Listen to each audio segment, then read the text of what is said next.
नमस्ते विद्यार्थियों। अपन पढ़ रहे थे महाराणा कुंभा को। महाराणा कुंभा का प्रारंभिक परिचय अपन ने पढ़ लिया था, जिसके अंदर उनकी माता, उनके पिता, उनकी प्रारंभिक कठिनाइयाँ कौन कौन सी थी।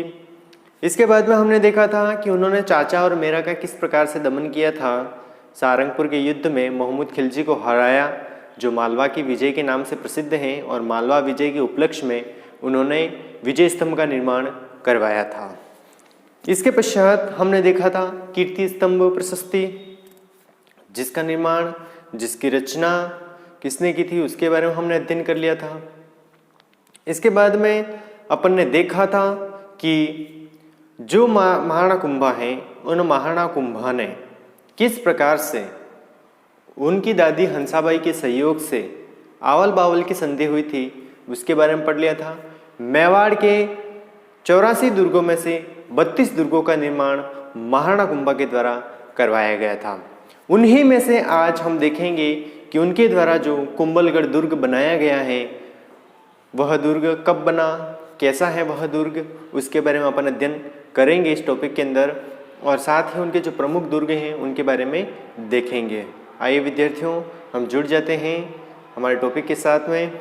और प्यारे विद्यार्थियों, आपसे निवेदन है कि वीडियो आपको अच्छा लगे आप लाइक कीजिए। अगर आपके मन में कोई भी जिज्ञासा है, किसी भी प्रकार का प्रश्न पूछना चाहते हो, तो आप कमेंट्स के माध्यम से पूछ सकते हो। मैं आपको फिर से बता देता हूं कि ये जो क्लास है वह BA सेकेंड ईयर और BA थर्ड ईयर दोनों ईयर के विद्यार्थियों के लिए उपयोगी हैं। दोनों ईयर के विद्यार्थी इसे देख सकते हैं। ठीक है, चलो शुरू करते हैं अपन। कुंभलगढ़, उनके द्वारा जो दुर्ग बनाए गए हैं, उन दुर्गों में देखते हैं कुंभलगढ़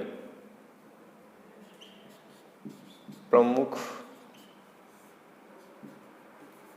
दुर्ग। प्रमुख दुर्गों के अंदर अगर अपन देखें तो महाराणा कुंभा के द्वारा प्रमुख दुर्गों में पहला जो दुर्ग है वो है कुंभलगढ़।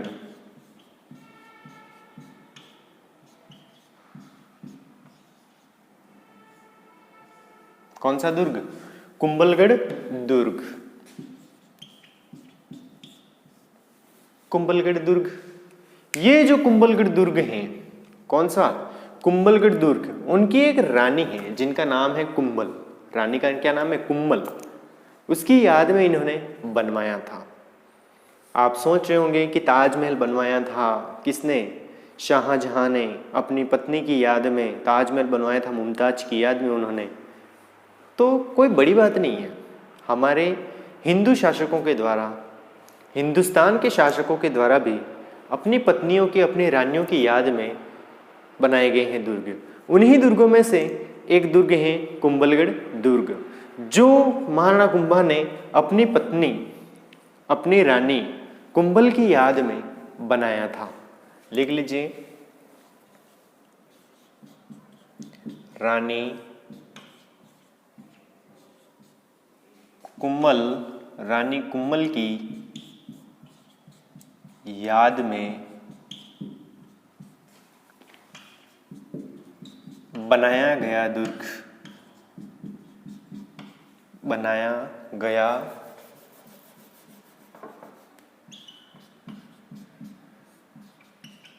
दुर्ग। कौन सा दुर्ग है? कुंभलगढ़ दुर्ग। किसकी याद में बनाया था? रानी कुंभल की याद में कुंभलगढ़ दुर्ग का निर्माण करवाया था। किसने? महाराणा कुंभा ने। यानी कि हमारे हिंदुस्तान के जो बादशाह हैं या हिंदुस्तान के जो शासक हैं, राजा हैं, महाराजा हैं, उनमें से एक मेवाड़ के महाराणा कुंभा ने अपनी पत्नी कुंभल की याद में कुंभलगढ़ दुर्ग का निर्माण करवाया था। ये जो कुंभलगढ़ दुर्ग है वो काफ़ी बुलंदी पर स्थित है। कहाँ पर स्थित है? काफ़ी बुलंदी पर स्थित है। अपन एक डायग्राम बनाते हैं, उसके अनुसार समझते हैं इसको कि ये है कुंभलगढ़ का अंदरूनी भाग। कौन सा? कुंभलगढ़ का अंदरूनी भाग, यानी कि ये महल है अंदर वाला, जिसको कटारगढ़ कहते हैं। कौन सा गढ़ कहते हैं?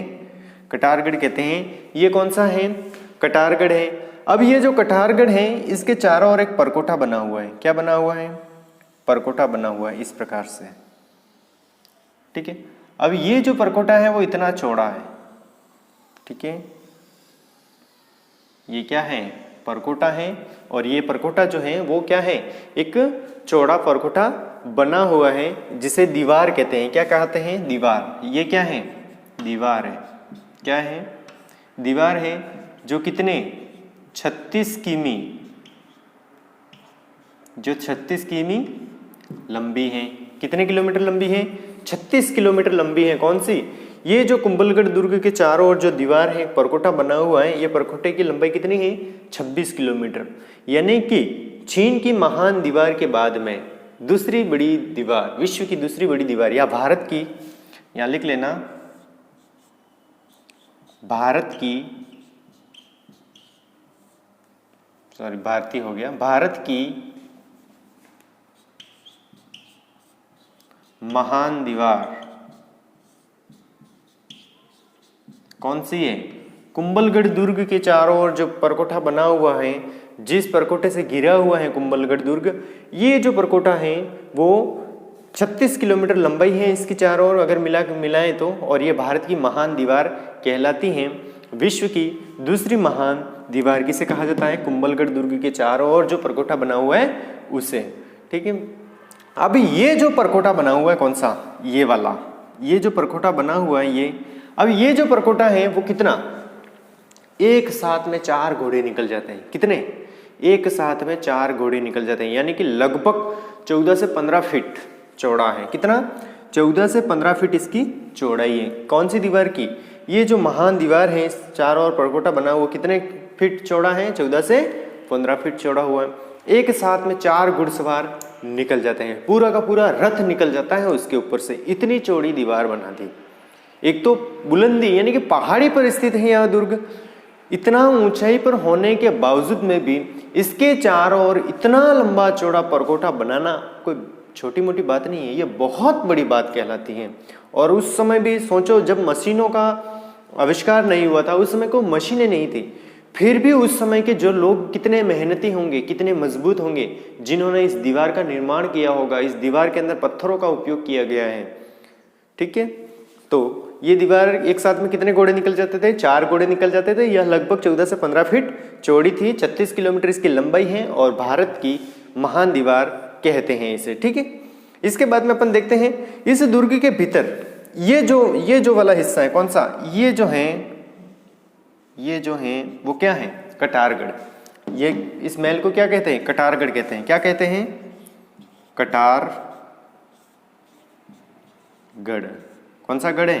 कटारगढ़। और ये जो कटारगढ़ है वो महाराणा कुंभा का निवास स्थल, कुंभा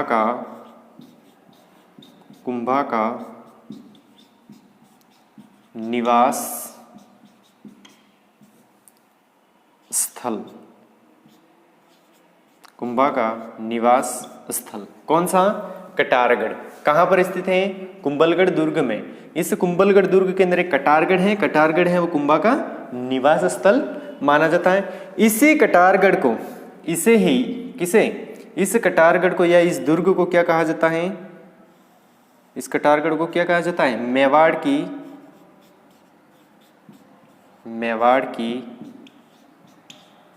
आंख। मेवाड़ की आंख, मेवाड़ की आंख कहते हैं इसे। क्या कहते हैं? मेवाड़ की आंख कहते हैं इसे। किसे? कटारगढ़ को ही क्या कहा जाता है? मेवाड़ की आंख कहा जाता है। कटारगढ़ कुंभा का निवास स्थल है। काफी बुलंदी पर स्थित दुर्ग, यहां लिख देते हैं, काफी बुलंदी पर स्थित दुर्ग, काफी बुलंदी पर स्थित दुर्ग। कौन सा? कुंभलगढ़ दुर्ग। कौन सा दुर्ग स्थित है काफी बुलंदी पर? कुंभलगढ़ दुर्ग स्थित है, काफी बुलंदी पर स्थित है। इसे मेवाड़ की आंख कहा जाता है। कुंभा का कटारगढ़ है, कुंभा का निवास स्थल है। इस दुर्ग के बारे में अबुल फजल ने क्या कहा है? किस दुर्ग के बारे में? इस दुर्ग के बारे में अबुल फजल ने क्या कहा है? अबुल फजल ने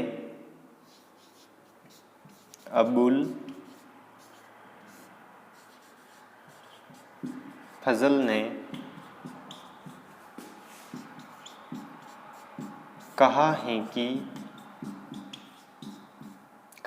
कि डैश डैश, कहा है कि अबुल फजल ने क्या कहा है, दुर्ग देखने पर सिर की पकड़ी गिर जाए। दुर्ग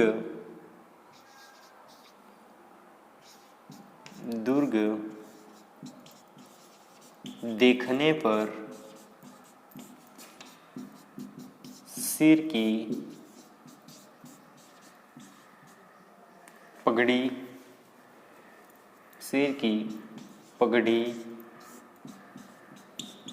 गिर जाए। कौन सी पगड़ी गिर जाए? सिर की पगड़ी गिर जाए। ये किसने कहा है? अबुल फजल ने कहा है। कौन से दुर्ग के बारे में? कुंभलगढ़ दुर्ग के बारे में कहा है। प्यारे विद्यार्थियों, एक बार आप इस पूरे डायग्राम को अच्छे से समझ लें। कुंभलगढ़ दुर्ग का निर्माण किसने करवाया था? ये कोई कहने वाली बात नहीं है, इतना तो आप सेल्फ भी समझ सकते हो। कुंभलगढ़ दुर्ग का निर्माण महाराणा कुंभा के द्वारा करवाया गया था। ठीक है, यानी कि सारी लागत किसने खर्च की थी? महाराणा कुंभा ने की थी। रानी कुंभल की याद में बनाया गया दुर्ग कौन सा है? कुंभलगढ़। कुंभलगढ़ जो दुर्ग है वह मेवाड़ की, ये जो कुंभलगढ़ दुर्ग है वह मेवाड़ की आपातकालीन राजधानी, इसे क्या कहा जाता है? मेवाड़ की आपातकालीन राजधानी। मेवाड़ की आपातकालीन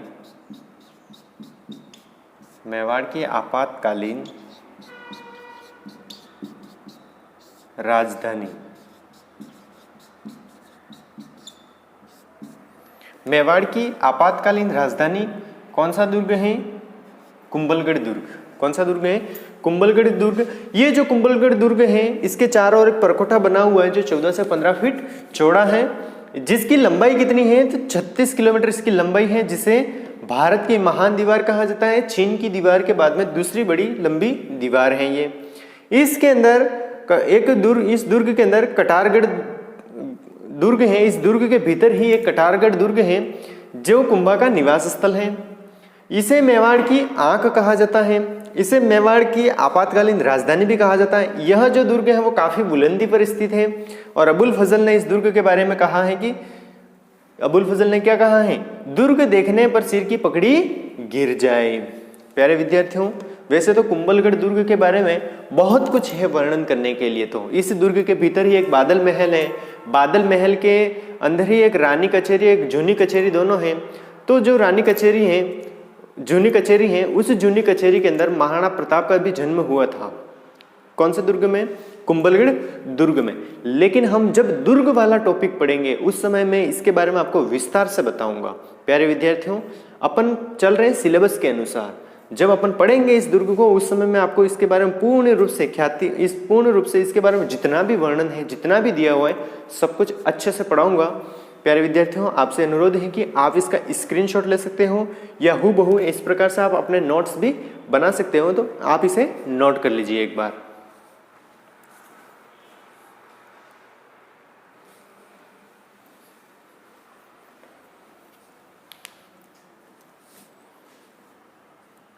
हाँ, आपने इसे नोट कर लिया होगा। अब अपन आगे बढ़ते हैं।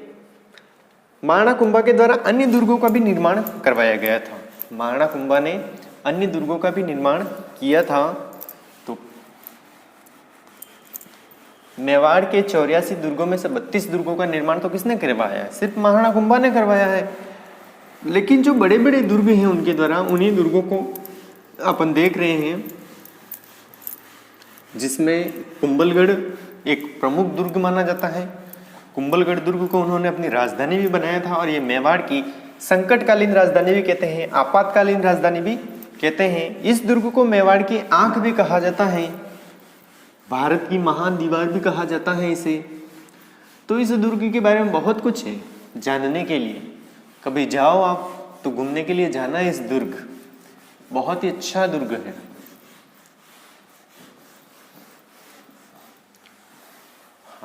अब देखते हैं प्रमुख दुर्गों में दूसरा जो दुर्ग है उनके द्वारा बसंती दुर्ग। कौन सा? बसंती दुर्ग।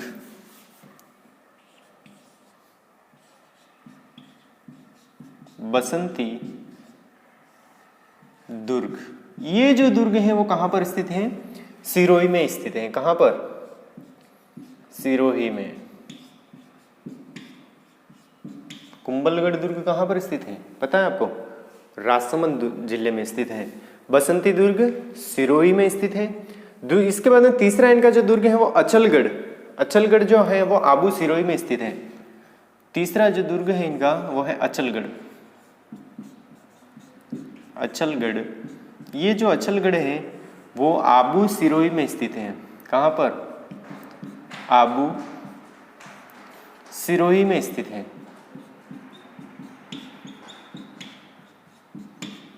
कौन सा? अचलगढ़ दुर्ग कहाँ पर स्थित है?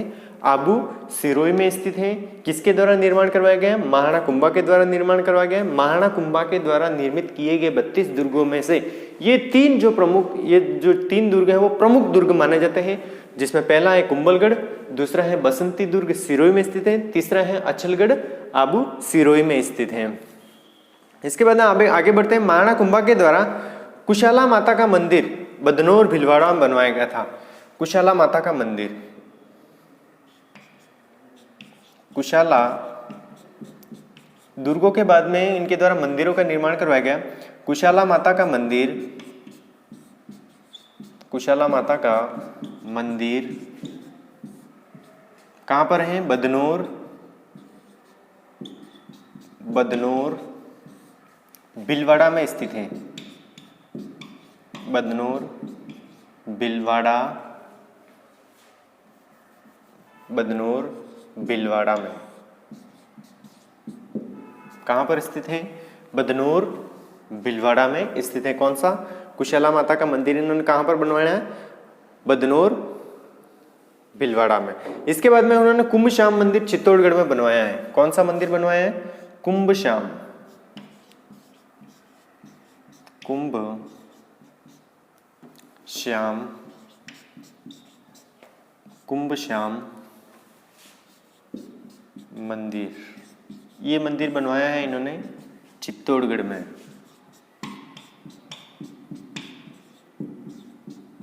चित्तौड़गढ़ में कहाँ पर? चित्तौड़गढ़ में स्थित है। कौन सा? कुंभ श्याम मंदिर कहाँ पर स्थित है? चित्तौड़गढ़ में। इसके बाद में 1460 ईस्वी में कुंभलगढ़ शिलालेख, कुंभलगढ़ शिलालेख, इन्होंने एक शिलालेख का निर्माण करवाया है। कुंभलगढ़, कुंभलगढ़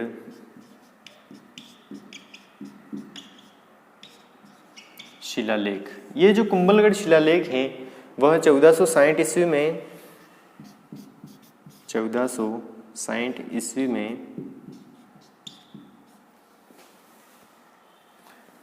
कुंभलगढ़ शिलालेख कब बनवाया गया है इनके द्वारा? 1460 ईस्वी में बनवाया गया है।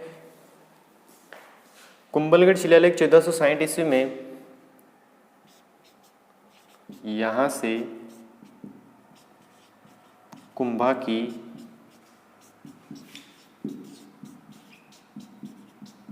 जानकारी प्राप्त होती है। इसको कीर्ति स्तंभ प्रशस्ति भी कह सकते हो, ठीक है। और कुछ कुंभलगढ़ शिलालेख भी कह सकते हो। ये कुंभलगढ़ शिलालेख हैं, 1460 ईस्वी में कुंभा की जानकारी मिलती है। इस कुंभलगढ़ जो शिलालेख है इसको पूर्ण महेश भट्ट ने किया था।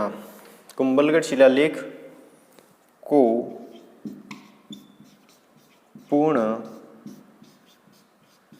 महेश भट्ट ने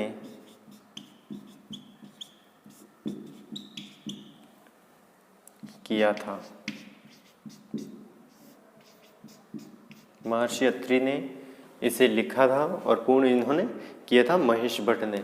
1460 ईस्वी में इससे कुंभा की जानकारियाँ प्राप्त होती हैं। कुंभा के बारे में जानकारी के स्रोत कहाँ से प्राप्त हुए? तो कुंभलगढ़ शिलालेख से प्राप्त होते हैं। कुंभा के संगीत गुरु, कुंभा जो हैं उनके संगीत गुरु कौन हैं? तो कुंभा के संगीत गुरु, एक बार आप इसे नोट कर लीजिए ताकि, क्योंकि इसके बारे में जानकारी थोड़ी ज़्यादा है तो उसके अनुसार मैं आपको बताता हूँ। कुंभा के संगीत गुरु का नाम सारंग व्यास था। कुंभा जो है उनके गुरु का क्या नाम था? सारंग व्यास था। महाराणा कुंभा को भी संगीत का बहुत ज्ञान था। किसे? महाराणा कुंभा को। उनके गुरु का नाम क्या था? सारंग देव था। इनके गुरु का नाम क्या था? सारंग देव या सारंग व्यास था। स्वयं उनके द्वारा रचित जो ग्रंथ हैं उन ग्रंथों में है संगीत राज। किसके द्वारा? महाराणा कुंभा के द्वारा रचित जो ग्रंथ हैं उनमें है संगीत राज।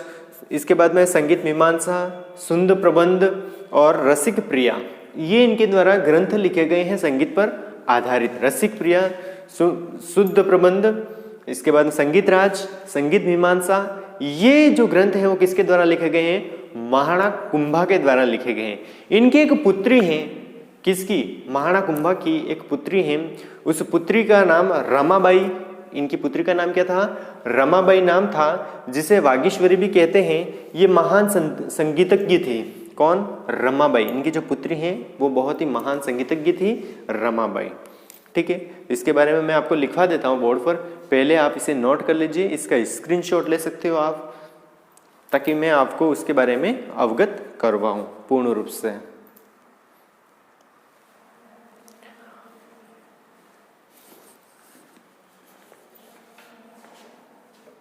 ठीक है, अब अपन आगे बढ़ते हैं। प्यारे विद्यार्थियों, आप पढ़ाई कीजिए।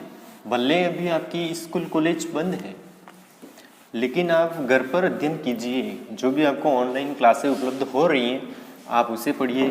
इसके अलावा भी आप मार्केट से भी पुस्तकें खरीद सकते हो और पढ़ाई कीजिए। ऐसे ही अगर लापरवाह बैठे रहोगे कुछ हासिल होने वाला नहीं है। ठीक है, कोरोना अपना काम कर रहा है। कोरोना करके बैठे रहोगे कुछ भी हासिल नहीं कर पाओगे। जीवन में अगर आगे बढ़ना है तो अध्ययन तो आपको करना ही है। देखो, मानसिक मेहनत करोगे तो अच्छा रहेगा। अगर आप शारीरिक मेहनत करके कुछ हासिल नहीं कर सकते, हाँ शारीरिक मेहनत करोगे तो ठीक है आपने हासिल किया, लेकिन उससे क्या होगा? आपका जो शरीर है वह भी काम करना धीरे धीरे बंद कर देगा। इसलिए मानसिक मेहनत कीजिए। मानसिक मेहनत करने वाले व्यक्ति ही सफल हो सकते हैं। शारीरिक मेहनत करने वाले भी होते हैं, नहीं होते ऐसी बात नहीं है, लेकिन मानसिक मेहनत बहुत ही अच्छी होती है। हाँ, अपन पढ़ रहे थे कुंभा।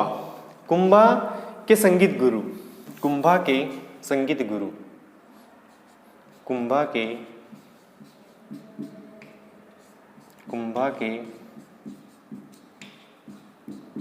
संगीत गुरु, कुंभा के संगीत गुरु का नाम है सारंग व्यास।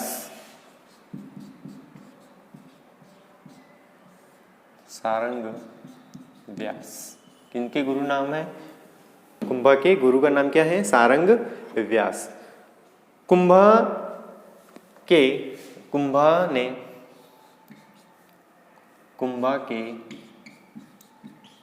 स्वयं, देखो मैंने यहाँ देखो ये लिखने का बहुत ही शॉर्ट तरीका है। कुंभा के संगीत गुरु का नाम है सारंग व्यास। अब मैंने यहाँ कुंभा नहीं लिखा, लेकिन ये एरो कर दिया है, यानी कि कुंभा के स्वयं द्वारा, कुंभा के स्वयं द्वारा रचित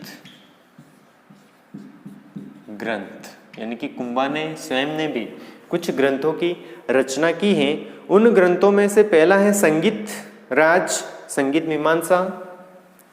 कुंभा के द्वारा, स्वयं के द्वारा रचित जो ग्रंथ हैं, इनमें जो पहला ग्रंथ है संगीत राज।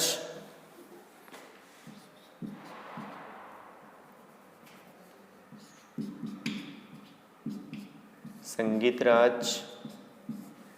दूसरा है संगीत मीमांसा।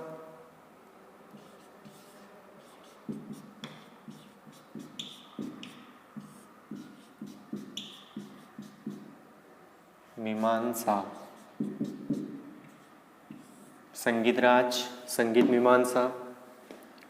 तीसरा जो है वो है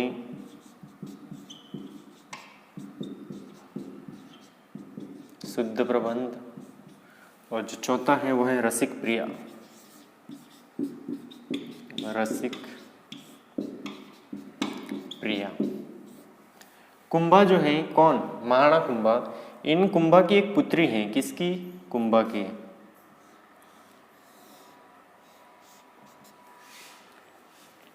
कुंभा की एक पुत्री है जिसका नाम है पुत्री। किसकी? कुंभा की। डायरेक्ट अपन ऐसे ही लिख देते हैं, कुंभा की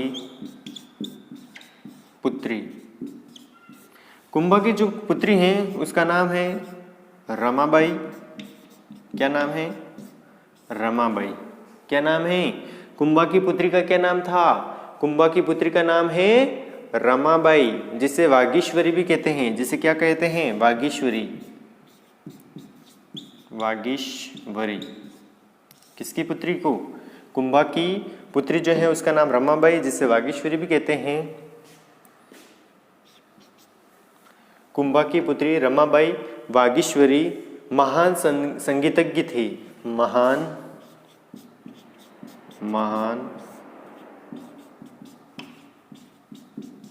संगीतज्ञ थी। किसकी पुत्री?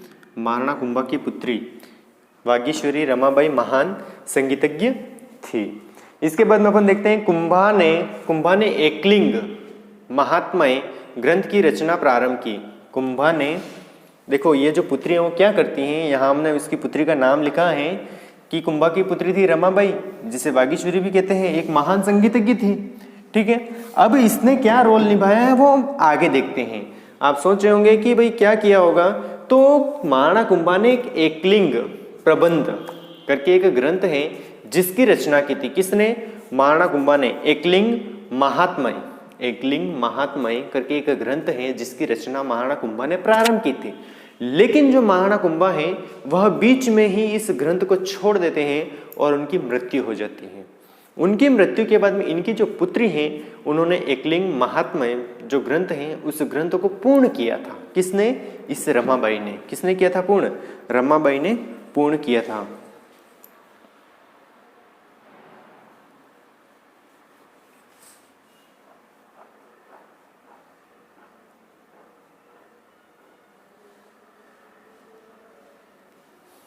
देखते हैं आगे।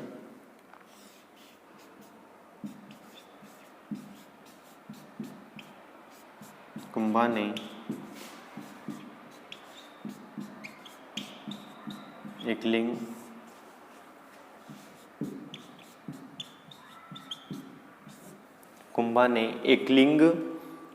महात्म्य ग्रंथ की रचना प्रारंभ की। ग्रंथ की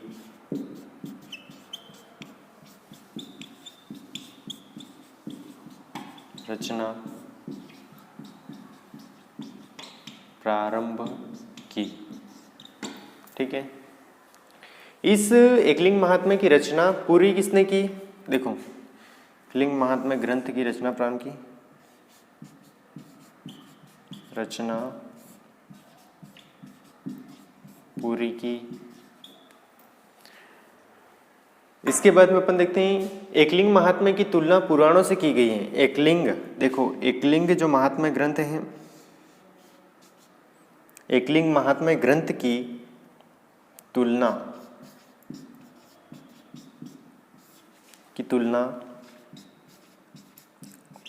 पुराणों से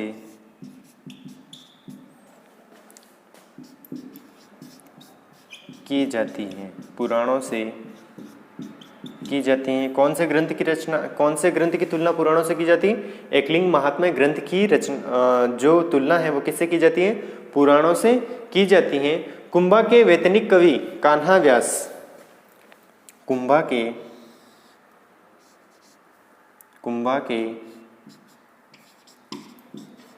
वैतनिक कवि कौन है? कान्हा व्यास।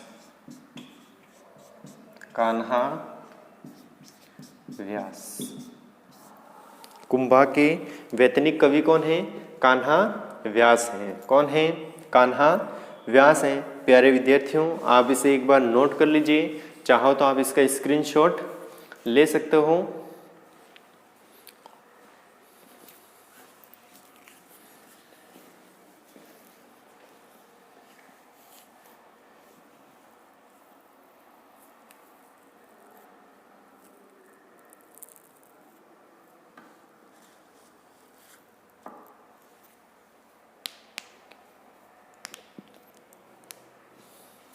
हाँ, इसके बाद में क्या होता है कि महाराणा कुंभा जो होते हैं वो अंतिम समय में यानी कि 1468 ईस्वी में 1468 ईस्वी आ जाता है।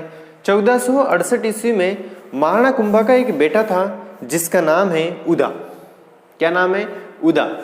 तो महाराणा कुंभा जो थे वह तालाब के सरोवर के किनारे पर बैठते हैं और उनका जो बेटा होता है उदा, उस बेटे ने महाराणा कुंभा की हत्या कर दी, यानी कि तलवार से महाराणा कुंभा की गर्दन काट दी, यानी कि महाराणा कुंभा की क्या कर दी? उसने हत्या कर दी। तो मेवाड़ इतिहास में पितृहंता के नाम से कौन प्रसिद्ध है? उदा। जो किसका बेटा था? महाराणा कुंभा का पुत्र था, उसने अपने पिता की हत्या कर दी। इस कारण उदा को पितृहंता कहा जाता है। अब पितृहंता कहा जाता है, उसने पिता की हत्या कर दी। पिता की हत्या करने के बाद में वह जब शासक बनता है तो मेवाड़ के जो सरदार हैं वो उसे कभी शासक स्वीकार नहीं करते हैं, उसका विरोध करते हैं और उसे मेवाड़ से भगा देते हैं। मेवाड़ से जब वह भाग जाता है तो इसके बाद में उसके ऊपर बिजली गिर जाती है और बिजली गिर जाने से उदा की मृत्यु हो जाती है। इसके बाद में जो उसका जो दूसरा भाई था जिसका नाम था रायमल कुंभा का दूसरा बेटा था और वह जो दूसरा बेटा है रायमल, वह गद्दी पर बैठता है। इस प्रकार से महाराणा कुंभा का शासनकाल समाप्त होता है।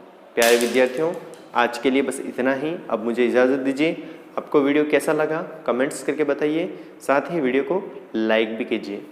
धन्यवाद।